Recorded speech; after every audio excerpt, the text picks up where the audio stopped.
আমন্ত্রণ দুপুরে বাংলাদেশে। শুরুতেই জানাবো শিরোনামগুলো। এয়ার অ্যাম্বুলেন্সের জটিলতায় পেছালো খালেদা জিয়ার লন্ডন যাত্রা। মেডিকেল বোর্ডের সিদ্ধান্তের পরই জানা যাবে দিনক্ষণ।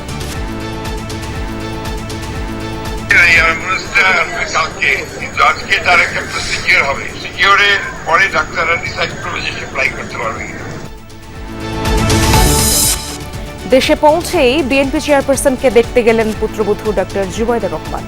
মেডিকেল বোর্ডের জরুরি সভায় যোগ দেবেন তিনি। খালেদা জিয়ার রোগমুক্তি ও সুস্থতা কামনায় দেশজুড়ে বাদ-জুমা, দোয়া ও প্রার্থনার প্রস্তুতি। দ্রুত আরোগ্যের প্রত্যাশা। শেখ হাসিনাকে ফেরত চেয়ে দিল্লিকে পাঠানো চিঠির ইতিবাচক সাড়া পায়নি ঢাকা। রংপুরে পররাষ্ট্র উপদেষ্টা তারেক রহমানের দেশে আসার তথ্য নেই। তারেক সাহেব কখন আসবেন এ সম্বন্ধে আমার কাছে কোনো তথ্য নেই। শেখ হাসিনার ব্যাপারে বিষয়টা হচ্ছে যে আমরা তো চেয়েছি, কিন্তু আমরা ইতিবাচক কোনো সাড়া এখন পর্যন্ত পাইনি। বাণিজ্য মন্ত্রণালয়ের আহ্বানে সাড়া দিলেন না ভোজ্য তেল ব্যবসায়ীরা। এখনো বিক্রি হচ্ছে চড়া দামে। পেঁয়াজের বাজারে হতবাক ক্রেতা বিক্রেতারা। কম থাকার কথা ছিল, কিন্তু সেটা নাই। ক্রয় ক্ষমতার বাইরে পর্যাপ্ত পরিমাণ আগের মতন পেঁয়াজ নাই। পুরান পেঁয়াজটা, নতুন পেঁয়াজটা যদি আবার বাজারে ওঠে তাহলে কিছুটা কমবে।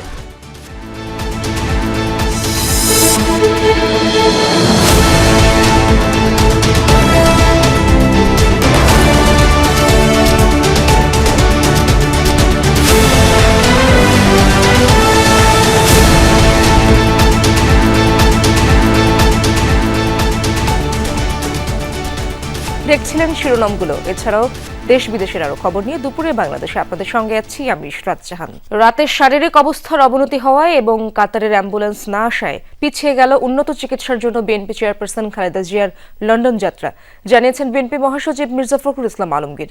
তিনি জানান, মেডিকেল বোর্ডের সিদ্ধান্তের পর যাত্রার উপযুক্ত হলে রোববার লন্ডনের উদ্দেশ্যে যাত্রা করতে পারেন খালেদা জিয়া। তাকে বহনের জন্য বিশেষ এয়ার অ্যাম্বুলেন্স শনিবার এসে পৌঁছাতে পারে বলে জানান মির্জা ফখরুল। বলেন, কাতারেও যে এয়ার অ্যাম্বুলেন্সটি আসার কথা ছিল কারিগরি ত্রুটির কারণে সেটি আসতে পারছে না। কাতার কর্তৃপক্ষই বিকল্প অ্যাম্বুলেন্স সংগ্রহ করছে, এমনটাও জানান বিএনপি মহাসচিব।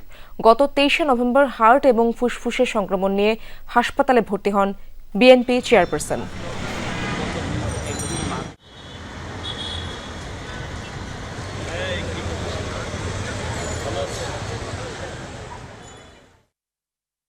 ওই এয়ারক্রাফটটা আপনার খারাপের কারণে আমরা ওটা পাচ্ছি না। নতুন এয়ারক্রাফট ওরা জোগাড় করছে, ওরাই কাতারি। সেটা কথা আছে আগামীকাল আসবে, 6 তারিখে এসে 7 তারিখে ফ্লাই করবে। কিন্তু ম্যাডামের শরীর ভালো না, তো এই জন্য ম্যাডামের আবার আজকে একটা প্রসিজার হবে। পরে ডক্টররা ডিসাইড করবেন যে আপনার ম্যাডাম ফিট কিনা টু ফ্লাই। ম্যাডামের শারীরিক অবস্থাটা তাই, তার শারীরিক অবস্থা কালকে খারাপ হয়ে গিয়েছিল একটু। বিএনপি চেয়ারপারসন ও শাশুড়ি খালেদা জিয়ার পাশেই রয়েছেন পুত্রবধূ ডক্টর জুবাইদা রহমান। পুরো চিকিৎসা কার্যক্রম তদারকি করছেন তিনি। সকাল 11টা নাগাদ দেশে পৌঁছান ডক্টর জুবাইদা রহমান। একটি গাড়িবহর তাকে এভার কেয়ার হাসপাতালে পৌঁছে দেয়। সার্বিক চিকিৎসা কার্যক্রম পর্যবেক্ষণ করছেন তিনি। বিএনপি চেয়ারপারসন খালেদা জিয়ার শারীরিক অবস্থা পর্যবেক্ষণ করে মেডিকেল বোর্ডের সিদ্ধান্ত অনুযায়ী চূড়ান্ত হবে চিকিৎসার জন্য তার লন্ডন যাত্রা। বৃহস্পতিবার রাতেই লন্ডনের হিথ্রো বিমানবন্দর থেকে বাংলাদেশ বিমানের একটি ফ্লাইটে রওনা হন বিএনপির ভারপ্রাপ্ত চেয়ারম্যান তারেক রহমানের স্ত্রী ডক্টর জুবাইদা রহমান। সে সময় বিমানবন্দরে তাকে পৌঁছে দেন কন্যা জাইমা রহমান।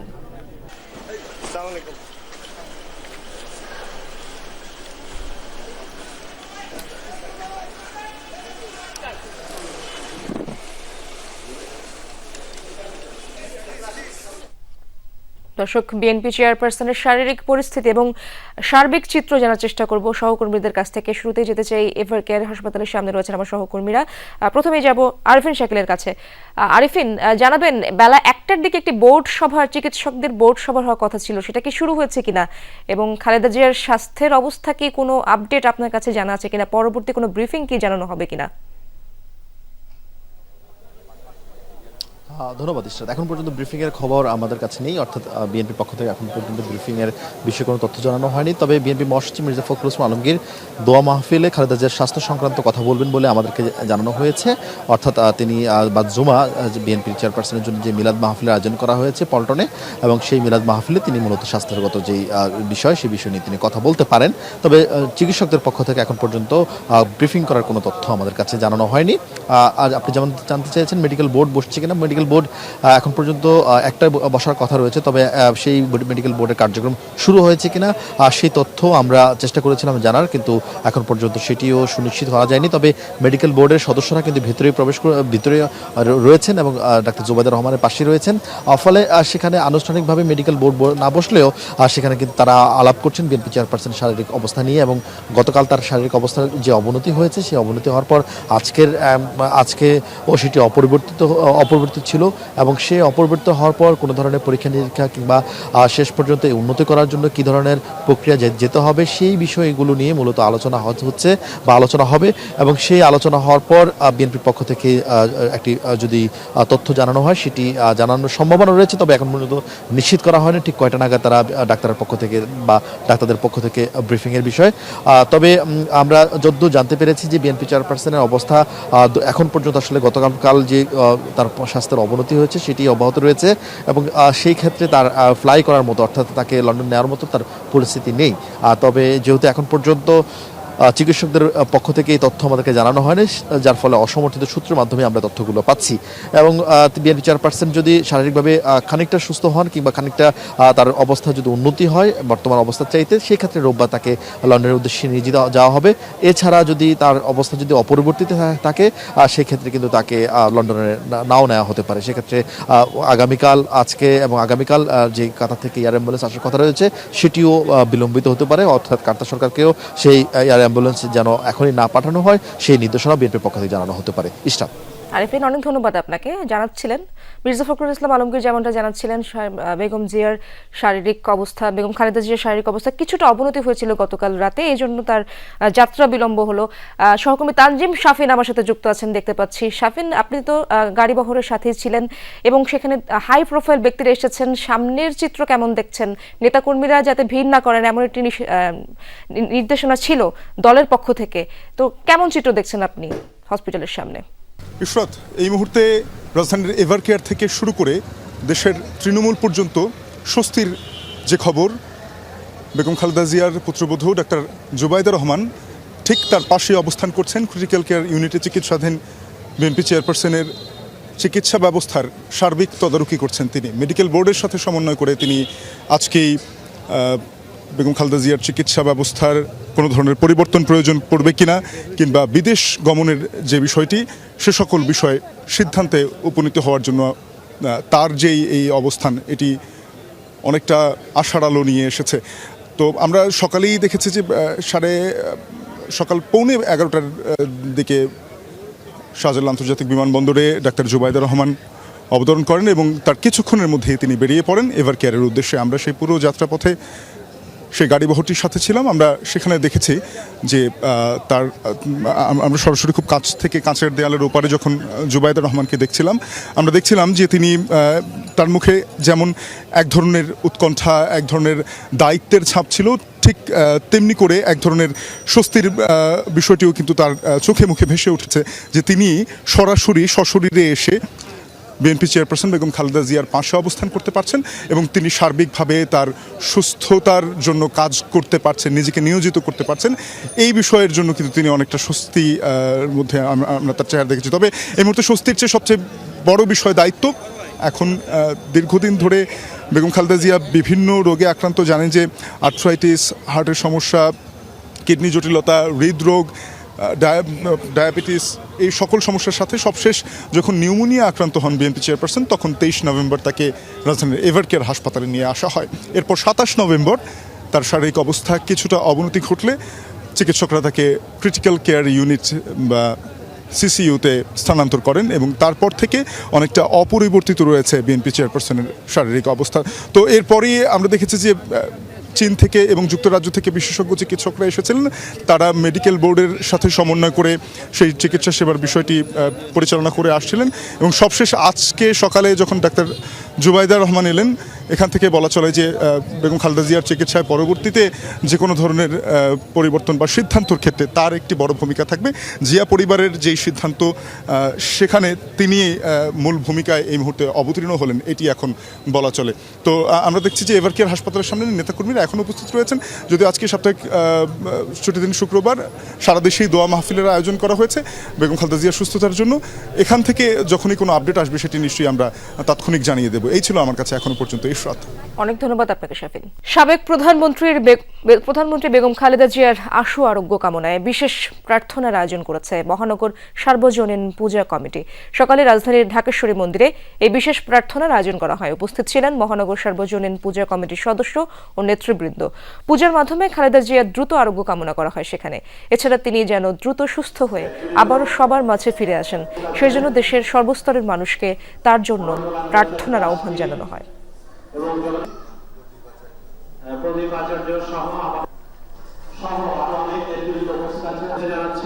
খালেদা জিয়ার সুস্থতা কামনায় জুমার নামাজের পর দোয়া হবে দেশের বিভিন্ন মসজিদে। দর্শক, আমরা সেই খবরগুলোই জানার চেষ্টা করব। ঢাকা এবং ঢাকার বাইরে থেকে আমার সহকর্মীরা যুক্ত হচ্ছেন আমার সাথে। প্রথমে যেতে চাই রাজধানীর নয়াপল্টন এলাকায়, নয়াপল্টন জামে মসজিদে রয়েছেন আমার সহকর্মী হাসিবুল করিম বিজয়। জানাবেন সেখানকার অবস্থা। নয়াপল্টন মসজিদে তো বিএনপি মহাসচিব নামাজ আদায় করবেন, দোয়ায় আর কারা কারা অংশগ্রহণ করেছেন জানাবেন।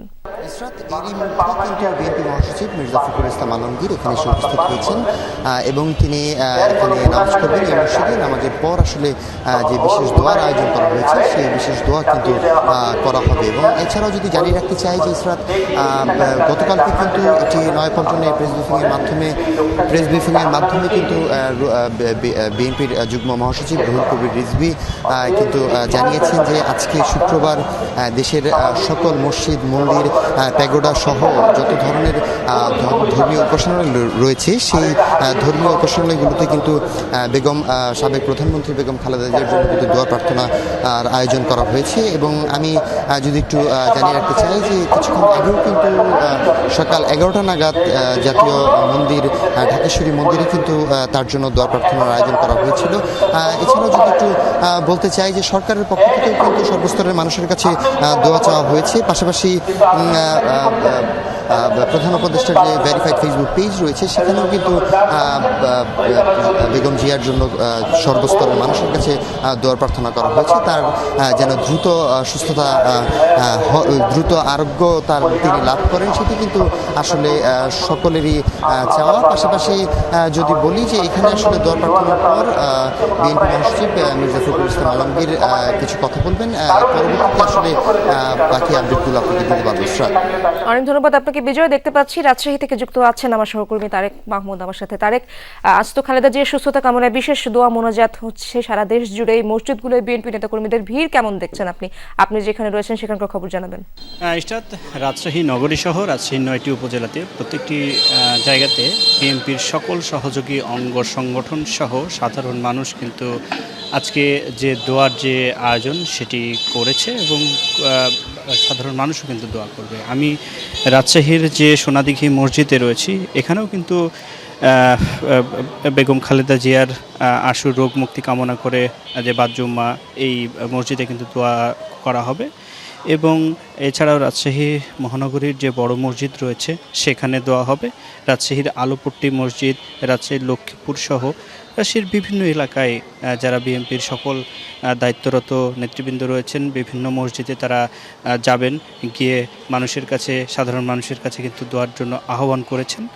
এবং রাজশাহীর বিএনপি চেয়ারপারসনের উপদেষ্টা সাবেক মেয়র এবং এমপি মিজানুর রহমান মিনু, তিনিও কিন্তু রাজশাহীর যে গুড়িপাড়া মসজিদ রয়েছে সেখানে যাবেন। মোসাদ্দেক হোসেন বুলবুল, তিনি রাজশাহী নগরীর উপশহর এলাকায় সেখানে কিন্তু দোয়ার যে আহ্বান সেটি করেছেন। এছাড়াও অন্যান্য নেতৃবৃন্দরা সকলেই রাজশাহীর যে মসজিদগুলো রয়েছে সে মসজিদগুলোতে দোয়ার আহ্বান করেছেন। এছাড়াও বিভিন্ন ধর্মীয় প্রতিষ্ঠান, মন্দির, গির্জা, প্যাগোডা সহ অন্যান্য ধর্মের উপাসনালয়ে সংশ্লিষ্ট ধর্মের রীতি অনুযায়ী কিন্তু প্রার্থনার আহ্বান জানিয়েছে বিএনপির পক্ষ থেকে।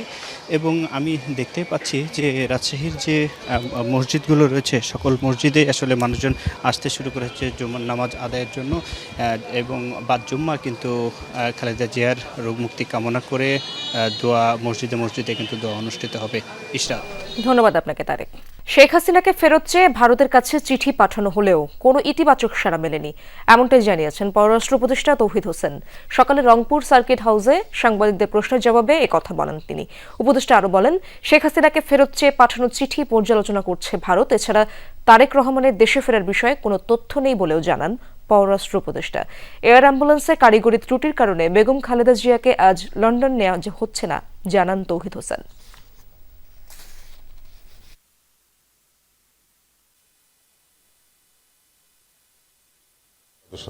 তার সাথে কখন আসবেন এ সম্বন্ধে আমার কাছে কোনো তথ্য নেই। বেগম জিয়াকে আজকে নেওয়া হচ্ছে না, আমি যেটুকু ঢাকা থেকে আজকে সকালে জানলাম যে আজকে নেওয়া হচ্ছে না, একটু টেকনিক্যাল প্রবলেম দেখা যাচ্ছে ওই এয়ারক্রাফটে, সেক্ষেত্রে হয়তো এক দিন দেরি হতে পারে। শেখ হাসিনার ব্যাপারে বিষয়টা হচ্ছে যে আমরা তো চেয়েছি, কিন্তু আমরা ইতিবাচক কোনো সাড়া এখন পর্যন্ত পাইনি। এটা নিয়ে আমার মনে হয় স্পেকুলেট না করাই ভালো। জুলাই আন্দোলনে অসংখ্য শিক্ষার্থী জনতাকে হত্যা করেছিল ফ্যাসিবাদী সরকার। হত্যাকারীদের দেশে ফিরিয়ে বিচার কার্যকর করাই এখন মূল লক্ষ্য। মাগুরায় একথা বলেছেন প্রধান উপদেষ্টার প্রেস সচিব শফিকুল আলম। সকালে মাগুরা সরকারি উচ্চ বিদ্যালয় মাঠে আন্তঃ কলেজ ফুটবল টুর্নামেন্টের উদ্বোধনী অনুষ্ঠানে যোগ দেন তিনি। নির্বাচন প্রসঙ্গে প্রেস সচিব বলেন, 15 ফেব্রুয়ারির মধ্যে সকল দলের অংশগ্রহণ নিয়ে দেশে সুষ্ঠু নির্বাচন হবে। এরই মধ্যে নির্বাচন কমিশন দলগুলোর সাথে আলোচনা সম্পন্ন করেছে। অবাধ ও শান্তিপূর্ণ নির্বাচনের জন্য কাজ করছে অন্তর্বর্তী সরকার।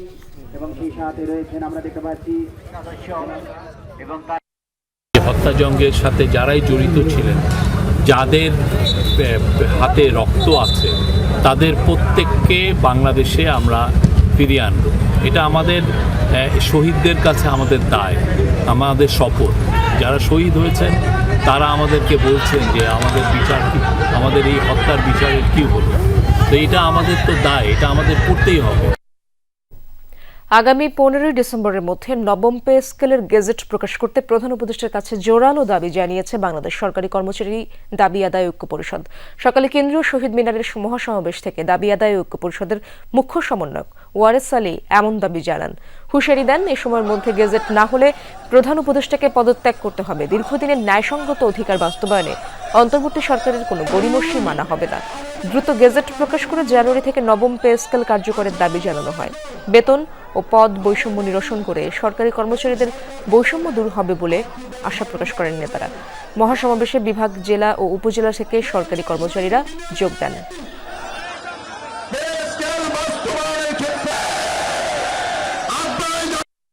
কমিশনের বক্তব্য ছাড়া, কমিশনের সুপারিশ ছাড়া আমাদের অসহায়, গরিব, হতদরিদ্র, খেটে খাওয়া কর্মচারী, শ্রমিক কর্মচারীদের জন্য নবম পে স্কেলের সরাসরি বাস্তবায়নের জন্য অর্থ মন্ত্রণালয় প্রস্তাব দেবেন। দেশের বিভিন্ন স্থানে মাধ্যমিকের শিক্ষকদের আন্দোলনের কারণে স্থগিত হওয়া বার্ষিক পরীক্ষার একটি আজ শুক্রবার সাপ্তাহিক ছুটির দিনে নেওয়া হয়েছে। একাডেমিক ক্ষতি পুষিয়ে নিতে বিশেষ ব্যবস্থায় আজকের এই পরীক্ষার আয়োজন করে কর্তৃপক্ষ। সকাল থেকে চট্টগ্রাম, খুলনা, হবিগঞ্জের বিভিন্ন স্কুলে শুরু হয় পরীক্ষা। শিক্ষা কর্মকর্তারা জানিয়েছেন, পরীক্ষার্থীদের সুবিধা ও সময়সূচি স্বাভাবিক রাখতে ছুটির দিনে পরীক্ষার সিদ্ধান্ত নেওয়া হয়েছে। তবে পাবনা, সিলেট, রাজশাহী সহ বিভিন্ন জেলায় কাল নেওয়া হবে স্থগিত হওয়া বার্ষিক পরীক্ষার একটি। অভিভাবকদের কেউ কেউ বলছেন, শিক্ষকদের আন্দোলনের জেরে পরীক্ষার সময় শিক্ষার্থীদের জিম্মি করে দাবি আদায়ের চেষ্টা কোনোভাবেই গ্রহণযোগ্য নয়। এতে মানসিক চাপে পড়ছে ছাত্রছাত্রীরা।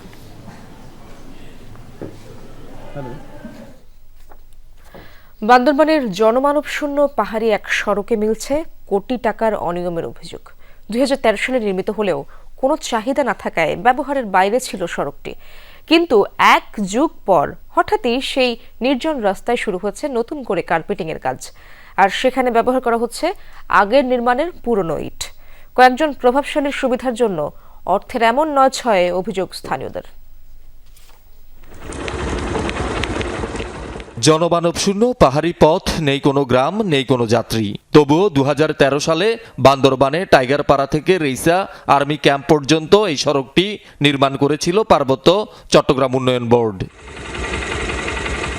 এক যুগ পর আবারও মেরামত করা হচ্ছে সড়কটি, তবে সেখানে নতুন ইটের বদলে ব্যবহার হচ্ছে সড়কের পুরনো ইট। এমন অনিয়মে ক্ষুব্ধ স্থানীয়রা। ওখানে তো কোনো গাড়ির রাস্তা না, ওটা হবার কথাও না। কোনো গ্রাম নাই, পাড়া নাই, কোনো ইয়ে নাই, এই রাস্তাটা যেতে যায় ওই আর্মি ক্যাম্পের পর্যন্ত। অভিযোগ রয়েছে জনমানবহীন পথে কোটি টাকা ঢালার কারণ কয়েকজন প্রভাবশালীর বাগান বাড়িতে অবাধ যাতায়াত নিশ্চিত করা। জায়গা জমির মান উন্নয়ন করার জন্য এলজিডি অফিসের কিছু কর্মকর্তা এবং ঠিকাদার সমন্বয়ে এখানে তারা একটি জনমানবহীন জায়গায় সেই কাজটা করতেছে। পার্বত্য চট্টগ্রাম উন্নয়ন বোর্ড বলছে তাদের নির্মিত রাস্তায় নতুন করে কার্পেটিং করতে কোনো ছাড়পত্র নেয়নি এলজিডি, আর পুরনো ইট ব্যবহারের বিষয়ে জানে না সংস্থাটি। এলজিডি কর্তৃক রাস্তাটি উন্নয়ন করা হচ্ছে, কিন্তু আমাদের পার্বত্য চট্টগ্রাম উন্নয়ন বোর্ড থেকে কোনো অনাপত্তিপত্র নেননি। এসব অনিয়মের বিষয়ে জানতে ইতিমধ্যে আইনজীবীর মাধ্যমে এলজিডি কর্তৃপক্ষকে উকিল নোটিশও দিয়েছে এক ব্যক্তি। টেন্ডারের চুক্তিপত্রের বাইরে গিয়ে ভিন্ন একটা স্থানে কেন উন্নয়ন সরকারের জনগণের কষ্টার্জিত অর্থ ব্যয় করে কেন নির্মাণ কাজ হচ্ছে, কার স্বার্থে হচ্ছে, কেন হচ্ছে, এই ধরনের কোনো ব্যাখ্যা উনি আজকে পর্যন্ত প্রদান করেন নাই। তবে এ নিয়ে সদুত্তর দিতে পারেনি কর্তৃপক্ষ। পূর্বে পার্বত্য চট্টগ্রাম উন্নয়ন বোর্ড দ্বারা উন্নয়ন করা হয়েছিল। পরবর্তীতে 2006 সালে রাস্তাটি এলজিডির গেজেটভুক্ত হয়।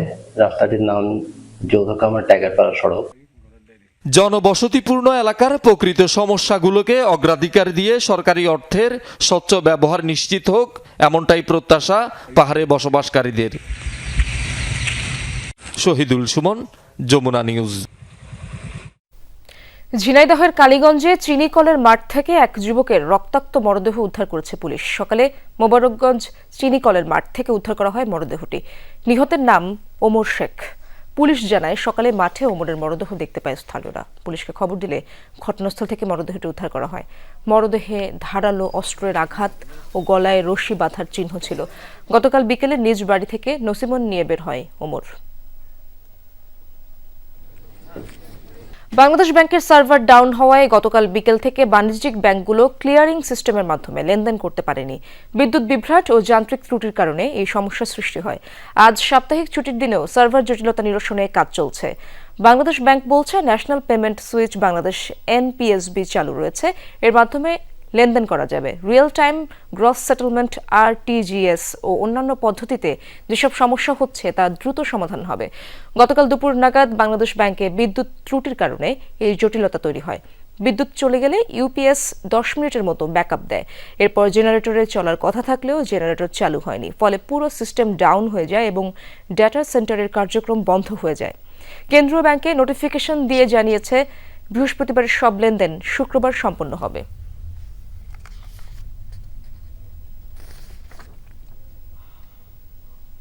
ভোজ্য তেলের দাম কমাতে বাণিজ্য মন্ত্রণালয়ের আহ্বানে সাড়া দেননি ব্যবসায়ীরা। বর্ধিত দামে বিক্রি হচ্ছে বোতলজাত সয়াবিন, চড়া ডাল, চাল সহ মশলার দরও। রমজানের আগে নিত্যপণ্যের বাজারে এমন দশায় ক্ষুব্ধ ক্রেতারা।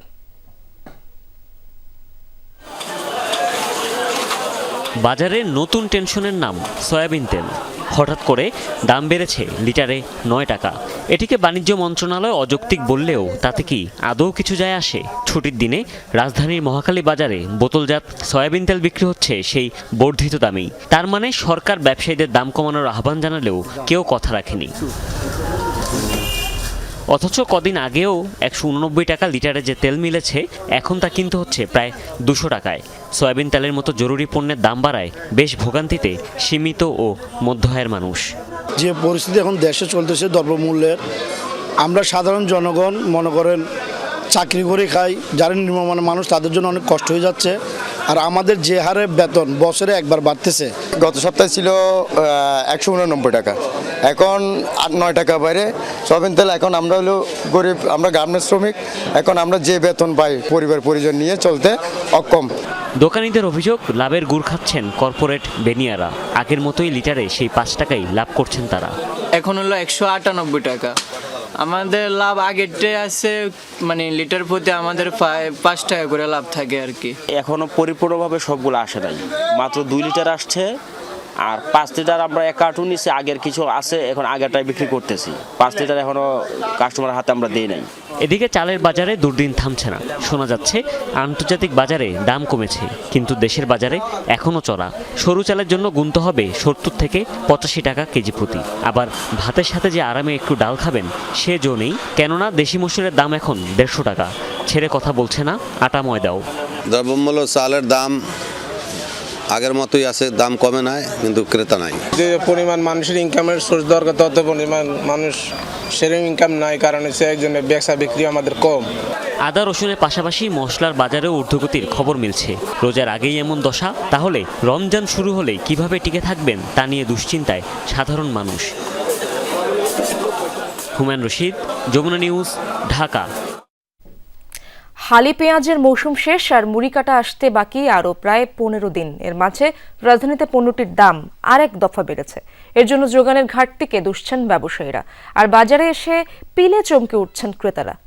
এর বাইরে সবজির দোকানে গত বছরের মতো স্বস্তি নেই। এখনও 100 টাকার বেশি গুনতে হবে একাধিক পণ্যের জন্য। বাকিরা জানাচ্ছেন সহকর্মীরা। গত বছরের সাথে যদি এই বছরের শীতের সবজির বাজার তুলনা করি তাহলে কিন্তু বলতে হবে খুব বেশি দাম সেই তুলনায় কমেনি, তবে দাম কিছুটা কমতে শুরু করেছে। আমি যদি উদাহরণ দিই, গত বছরের এই সময়টায় বেশিরভাগ সবজি আসলে 40 থেকে 50 টাকা কেজি দরে বিক্রি হয়েছিল, সেই দামই কিন্তু এখন 70 থেকে 80 টাকা কেজি হয়ে গিয়েছে। ব্যবসায়ীদের সাথে আমরা কথা বলেছি, তারা বলছেন যে ছুটির দিনে নতুন বাজারে আসলে একরকম ক্রেতাদের আনাগোনা কম, তার উপর আমরা দেখতে পাচ্ছি যে টমেটোর কেজি এখন 100 টাকা হাঁকা হচ্ছে। ফুলকপি, বাঁধাকপি এগুলোর দামও কিন্তু 50 থেকে 60 টাকা পিস হিসেবে ওঠানামা করছে। একটু সমস্যা হচ্ছিল বৃষ্টিপাতের জন্য, অনেকটা আবার আস্তে আস্তে আমরা ঠিক হয়ে যাবো। আস্তে আস্তে সবজির দাম কমে, অনেক তো সবজির দাম অনেক কমে আসছে। গত 7 দিন আগেও আমরা যে পেঁয়াজের কেজি 100 থেকে 110 টাকা কেজি দেখেছি, সেই দাম এখন হঠাৎ করে 130 টাকা, কোনো কোনো দোকানে 140 টাকা হয়ে গিয়েছে। অর্থাৎ মুড়ি কাটা পেঁয়াজ আসতে আর মাত্র 10 থেকে 15 দিন বাকি, এবং হালিক মৌসুমের যে পেঁয়াজ সেটি একদমই শেষ পর্যায়ে বলা যায়। এই যে মাঝের সময়টায়, এই সময়টায় কিন্তু পেঁয়াজের দাম একটু বেশি থাকবে বলে ব্যবসায়ীরা জানিয়েছেন। তারা এগুলা স্টকে রাখে, যখনই তাদের প্রয়োজন হয় তখনই তারা বাড়িয়ে ফেলে। পর্যাপ্ত পরিমাণ আগের মতন পেঁয়াজ নাই, পুরনো পেঁয়াজটা। নতুন পেঁয়াজটা যদি আবার বাজারে ওঠে তাহলে কিছুটা কমবে। এবারে আমরা গোপালগঞ্জের খবর জানতে চলে যাচ্ছি আমাদের সহকর্মী মোজাম্মেল হোসেন মুন্নার কাছে। ধন্যবাদ। গোপালগঞ্জের শীতের সবজির বাজার কিন্তু এখন জমে উঠেছে, কিন্তু সেই তুলনায় সবজির দাম কিন্তু কমেনি। প্রতিটি সবজিরই দাম চড়া। বিক্রেতারা বলছেন কিছুদিন আগে বৃষ্টি হওয়ার কারণে সবজি বাজারে আসছে না, যে কারণে সবজির দাম বেড়ে যাচ্ছে। কিছুদিন আগে বৃষ্টি হয়েছিল, বৃষ্টির কারণে গাছগাছালি অনেক নষ্ট হয়ে গেছে, নষ্ট হওয়ার কারণে আর সবজির দাম অনেক বেশি। অন্যদিকে ক্রেতারা বলছেন যে সবজি বাজারে থাকলেও তা তাদের ক্রয় ক্ষমতার বাইরে রয়েছে বলে তারা জানান। আরও কম থাকার কথা ছিল, কিন্তু সেটা নাই, ক্রয় ক্ষমতার বাইরে। উত্তরাঞ্চলের সবজির বাজারের খবর জানতে সহকর্মী নাজমুল হোসেনের কাছে। ধন্যবাদ। আমি এই মুহূর্তে রয়েছি কুড়িগ্রামের সবচেয়ে বড় সবজি বাজার জিয়া বাজারে। এইখানটায় শীতকালীন সবজি কৃষকরা সরাসরি তাদের উৎপাদিত ফসল এই বাজারে নিয়ে এসে বিক্রি করে। এখানটা সর্বনিম্ন মূল্য যাচ্ছে সবজির মূলা 7 থেকে 10 টাকা পাইকারি, এবং সর্বোচ্চ দাম যাচ্ছে 80 থেকে 100 টাকা করলার দাম। সেট ভাড়া তো অনেক দিন 200-300 টাকা, সব তো মাল তুলে নিয়ে তারপরে 2 লাভ করে খায়। বিক্রেতাদের কাছে যে জানতে পেরেছি, তাদের পরিবহন খরচ, হাটের খরচগুলো ধরে তারা এই উৎপাদিত পণ্যটা বাজার থেকে কিনে নিয়ে যে বিক্রি করে, ফলে সাধারণ ক্রেতা রয়েছে তাদের কাছে দামটা বেশি হাঁকানো হয়। এইটার দাম 40 টাকা, তাহলে এটা শীতকালে বাজার হিসেবে এটার দাম বেশি হল না। বাজারে সেভাবে প্রতিফলনটা পাইনি, এখন পর্যন্ত তুলনামূলক দাম বেশি। এই ছিল কুড়িগ্রামের সর্বশেষ সবজির বাজারের দর। বাবরি মসজিদ বানাতে চাওয়া বিধায়ক হুমায়ুন কবিরকে দল থেকে বহিষ্কারের ঘটনায় উত্তপ্ত পশ্চিমবঙ্গের রাজনীতি। এবার তৃণমূল কংগ্রেস ও বিজেপির বিরুদ্ধে লড়াইয়ের ঘোষণা দিলেন সদ্য বহিষ্কৃত এই নেতা। জানান শিগগিরই আত্মপ্রকাশ করবে তার দল। এদিকে বাবরি মসজিদ তৈরির নামে সাম্প্রদায়িক সহিংসতা উস্কে দিচ্ছেন হুমায়ুন কবির, অভিযোগ তুলেছে তৃণমূল কংগ্রেস। ঐতিহাসিক বাবরি মসজিদের আদলে মসজিদ নির্মাণের ঘোষণা দিয়ে সম্প্রতি পশ্চিমবঙ্গে আলোড়ন সৃষ্টি করেন তৃণমূল কংগ্রেসের বিধায়ক হুমায়ুন কবির। বাবরি মসজিদ ধ্বংসের 33তম বার্ষিকীতেই মুর্শিদাবাদে এর ভিত্তিপ্রস্তর স্থাপনের ঘোষণা দেন তিনি। কিন্তু এই উদ্যোগই যেন কাল হয়ে দাঁড়ালো বিধায়ক হুমায়ুন কবিরের জন্য। বিরোধী দল তো বটেই, নিজ দলেও তোপের মুখে পড়েছেন হুমায়ুন কবির। তার এমন পদক্ষেপকে সাম্প্রদায়িক উস্কানি হিসেবে আখ্যা দিয়েছে দলেরই নেতাকর্মীরা। আর তাতে লাভবান হবে বিজেপি, এমন মত তৃণমূল কংগ্রেসের। এদিকে শৃঙ্খলা ভঙ্গের অভিযোগে প্রভাবশালী এই নেতাকে দল থেকে সাময়িকভাবে বহিষ্কার করেছে তৃণমূল কংগ্রেস। বাবরি মসজিদ ডেমোলিশনের মধ্যে দিয়ে ভারতবর্ষের নেতারা তখন বলেছিলেন ভারতবর্ষের সবথেকে কালো দিন, সেইটাকে আবার উস্কে দেওয়া, অর্থাৎ ধর্ম অন্ধতার দিকে সমাজকে ঠেলে দেওয়া, সেই কাজটা তৃণমূল কংগ্রেস বিশ্বাস করে না। দল থেকে সাময়িক বহিষ্কারের খবরে নতুন রাজনৈতিক দল গড়ার ঘোষণা দিয়েছেন হুমায়ুন কবির। 22 ডিসেম্বর যার আত্মপ্রকাশ হবে। একই সাথে তৃণমূল কংগ্রেস স্থায়ীভাবে ছাড়ার ঘোষণাও দেন তিনি। আমাকে সাসপেন্ড করেছে, আপনাদের মুখে শুনলাম। এর আগেও 2015 সালের 25শে ফেব্রুয়ারি একইভাবে তৎকালীন মহাসচিব পার্থ চট্টোপাধ্যায় বিনা নোটিশে আমাকে 6 বছরের জন্য সাসপেন্ড করেছে। কালকেই রিজাইন দিয়ে দেবো তৃণমূল থেকে, কালকেই, এবং 22 তারিখে মুর্শিদাবাদে নিজের দলের ওপেনিং করব। এর আগেও বেশ কয়েকবার দল থেকে বহিষ্কার হয়েছেন হুমায়ুন কবির। অনিক রহমান, যমুনা নিউজ। গাজায় শুরু হয়েছে ধ্বংসপ্রাপ্ত ঐতিহ্যবাহী নানা স্থাপনা পুনরুদ্ধার ও পুনর্গঠনের কাজ। দীর্ঘ 2 বছরের ইসরায়েলি আগ্রাসনে উপত্যকায় ধ্বংসস্তূপে পরিণত হয়েছে শত শত বছরের ইতিহাস ধরে রাখা নানা নিদর্শন।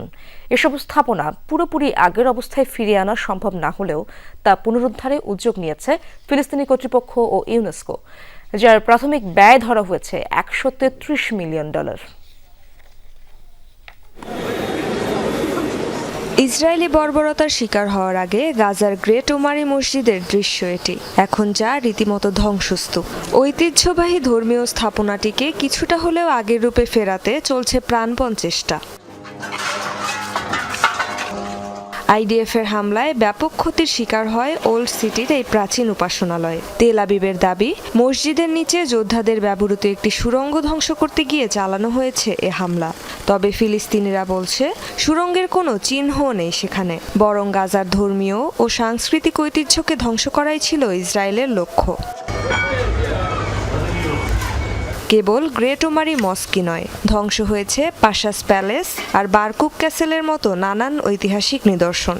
এগুলোকে পূর্বের অবস্থায় ফিরিয়ে আনাটা প্রায় অসম্ভব হলেও শুরু হয়েছে পুনরুদ্ধার কার্যক্রম। এই স্থাপনাগুলোকে আগের অবস্থায় পুরোপুরি ফিরিয়ে আনা সম্ভব নয়, তবে যতটা সম্ভব মূল আকৃতির কাছাকাছি অবস্থায় পুনর্গঠন করা যেতে পারে। এসব গুরুত্বপূর্ণ স্থাপনা পুনরুদ্ধারে 3 ধাপের পরিকল্পনা হাতে নিয়েছে ফিলিস্তিনি কর্তৃপক্ষ ও ইউনেস্কো, যার প্রাথমিক ব্যয় ধরা হয়েছে $133 মিলিয়ন। যদিও গাজার সব সাংস্কৃতিক ও ঐতিহ্যবাহী স্থাপনা অন্তর্ভুক্ত নয় এতে। যেসব ঐতিহাসিক নিদর্শন ভেঙে পড়ার তীব্র ঝুঁকিতে রয়েছে সেগুলোকে টিকিয়ে রাখাই হচ্ছে প্রথম ধাপের লক্ষ্য। তবে সাদা সিমেন্ট ও জিপসামের মতো প্রয়োজনীয় উপকরণের প্রবল সংকটের ফলে কঠিন হয়ে পড়েছে এ কাজ। রেজওয়ানা সায়মা, যমুনা নিউজ। অ্যাশেজের খবর। ব্রিসবেনের দ্বিতীয় টেস্টে ইংল্যান্ডকে তাদের প্রথম ইনিংসে 334 রানে অল আউট করে নিজের প্রথম ইনিংসে ব্যাট করছে অস্ট্রেলিয়া। শেষ খবর পাওয়া পর্যন্ত তাদের স্কোর 2 উইকেটে 175 রান। ব্যাট হাতে ভালো শুরু এনে দেন 2 ওপেনার ট্রাভিস হেড ও জেক ওয়ার্ডেলার্ড।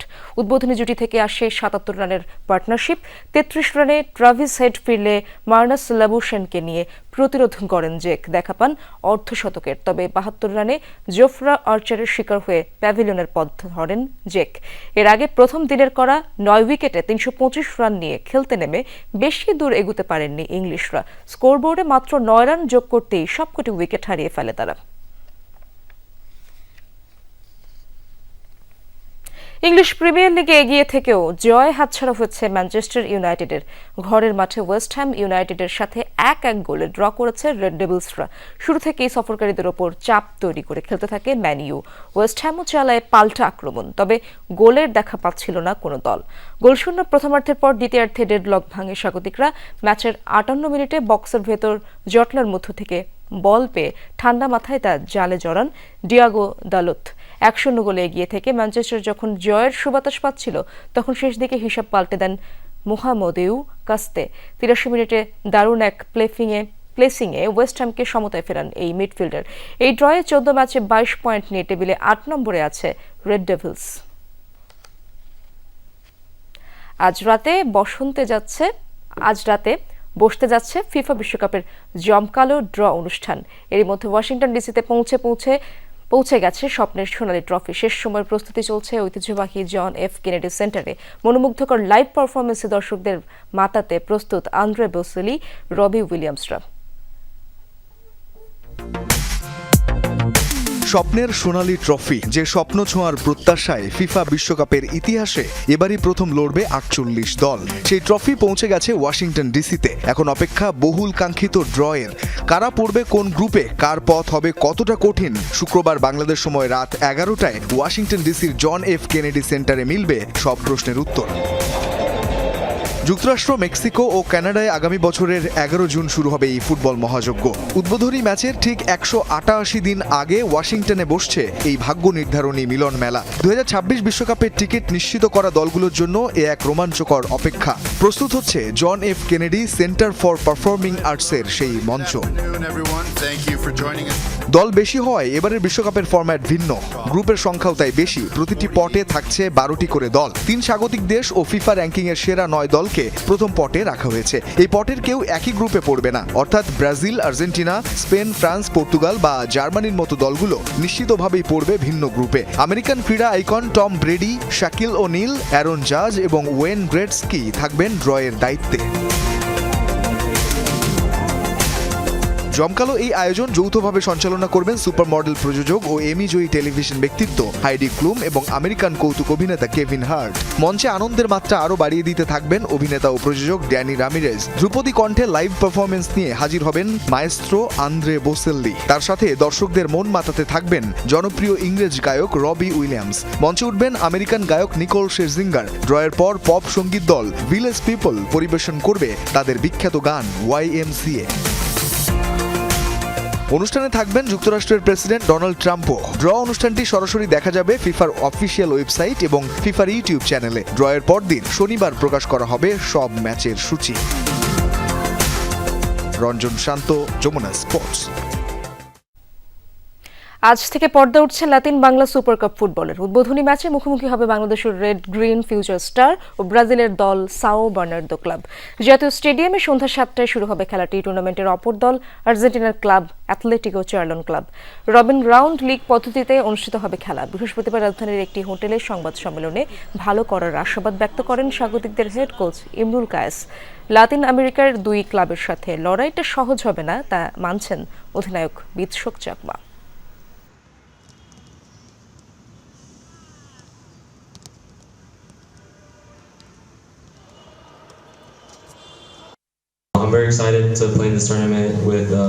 এই টুর্নামেন্ট নিয়ে আমি খুবই রোমাঞ্চিত, তবে লড়াইটা সহজ হবে না। আশা করি ব্রাজিল ও আর্জেন্টিনার দলের সাথে আমরা ভালো খেলা উপহার দিতে পারবো। আমরা আমাদের সেরাটা দেওয়ার চেষ্টা করব 2 ম্যাচেই।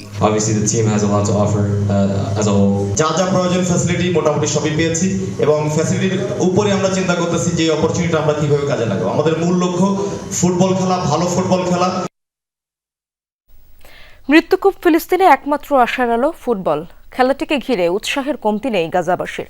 গোলবারুদের আতঙ্ক ভুলে গিয়ে খান ইউনিসের পথে ঘাটে রেস্টুরেন্টগুলোয় টেলিভিশন সেটের সামনে উপভোগ করছেন খেলা। ফুটবলের মাধ্যমেই আত্মার সাথে জীবনের মেলবন্ধন খুঁজে নিয়েছেন সমর্থকরা।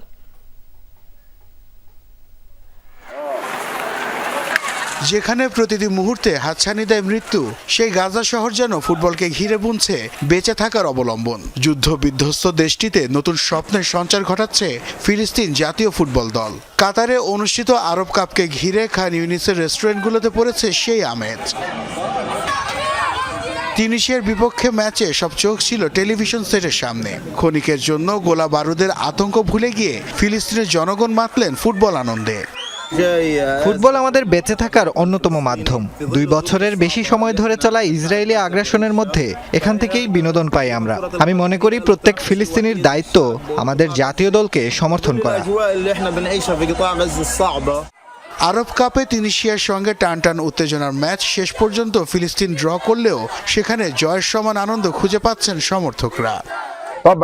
এই ম্যাচের মাধ্যমে আমরা আকাশ সম আনন্দ খুঁজে পেয়েছি। এই ড্র আমাদের জয়ের সমান আনন্দ দিয়েছে। ফুটবল এখানে আত্মার সাথে জীবনের মেলবন্ধন তৈরি করে। যুদ্ধ বিধ্বস্ত দেশটি চরম সংকটের মধ্য দিয়ে পার করছে সময়। তবে 90 মিনিটের এই খেলাটির প্রতি ভালোবাসা শিশু থেকে বড় সকলের মাঝেই বিরাজ করছে সমানভাবে। সত্যি বলতে যুদ্ধের ফলে আমাদের এখানে বিনোদনের বেশ অভাব রয়েছে। ঘর কিংবা অঙ্গহারা মানুষের জন্য দুঃসহ স্মৃতি ভুলিয়ে রাখতে ফুটবল বড় নিয়ামক হিসেবে কাজ করে। এই খেলা জাতীয় জনগণের জন্য অনেক বড় আনন্দের উপলক্ষ। দেশের মানুষের ভালোবাসার জবাব ভালোভাবেই দিচ্ছে ফিলিস্তিন জাতীয় ফুটবল দল। 2027 এশিয়া কাপ নিশ্চিতের পাশাপাশি 2026 বিশ্বকাপে অংশ নেওয়ার দৌড়ে খুব কাছাকাছিতে অবস্থান করছে তারা। নাসিফ শুভ, যমুনা স্পোর্টস। দর্শক, দুপুরে বাংলাদেশের প্রথম ঘন্টা থেকে বিদায় নিচ্ছি। পরের ঘন্টার খবর নিয়ে ফিরবেন সহকর্মী ছোঁয়া খন্দকার। সাথী থাকুন।